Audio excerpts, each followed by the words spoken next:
Samantala, nagpapatuloy ang investigasyon ng Commission on Audit sa 300 pang mambabatas kaugnay ng paggamit ng PDAF. Narito ang ulat ni Noel Perfecto.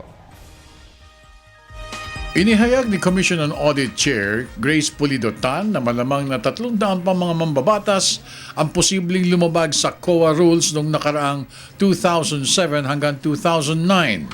Partikularly ang may kinalaman sa Priority Development Assistance Funds o PDAF. Ayon kay Commissioner Tan, ibinase nila ito sa Special Audit Report na ipinatupad ng ahensya kung saan nakitaan ng COA ang 300 mga mambabatas ang hindi nakapagsumite ng tamang paglikida ng mga pondo ng PDAF na nakatoka sa mga ito.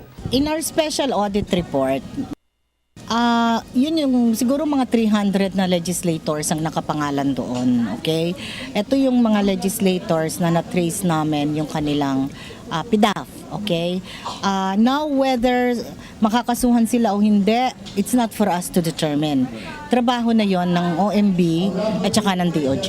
Ipinagdiinan pa ni Chairman Tan na tiwala siya sa kakayahan ng mga tauhan na nagsagawa ng Special Audit Report sa 300 mga legislators kung saan nakitaan ng kakulangan ng pamamaraan na nagresulta sa napakalaking discrepancy sa liquidation ng bawat mambabatas na pinag-uusapan. Niliwanag pa ni Chair Tan na wala sa kanilang pagsampa ng kaso sa mga mambabatas. Nasa poder na ito aniya ng Justice Department at sila mismo magsasagawa ng appreciation kung kakasuhan nga ang mga ito o hindi. Basta kami kung anong nakita namin, report na namin.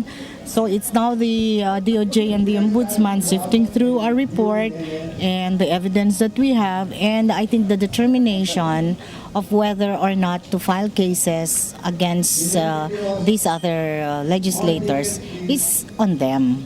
Para sa Telebisyon ng Bayan, ako naman si Noel Perfect.